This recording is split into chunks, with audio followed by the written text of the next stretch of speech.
पर्सा प्रहरीको ठूलो सफलता 30,000 प्रतिबन्धित लागु औषधसहित भारतीय नागरिक पक्राउ। जिल्ला प्रहरी कार्यालय पर्साले ठूलो परिमाणमा लागु औषध बरामद गर्दै एक भारतीय नागरिकलाई पक्राउ गरेको छ।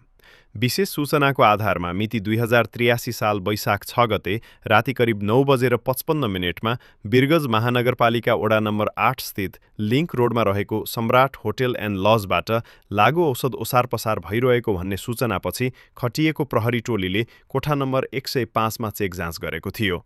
चेक जाँचका क्रममा भारत बिहार राज्यको मोतिहारी जिल्ला भेलाही गाउँ बस्ने 20 वर्षीय सागर कुमार पटेललाई नियन्त्रणमा लिइएको प्रहरीले जनाएको छ। उनको साथबाट ठूलो परिमाणमा प्रतिबन्धित लागु औषध बरामद गरिएको छ। प्रहरीका अनुसार ट्रामादोल हाइड्रोक्लोराइड वा P50 ट्रामल नामक लागु औषध एक पत्तामा 10 पिसका दरले 3,000 पत्ता गरी जम्मा 30,000 ट्याब्लेट बरामद गरिएको छ।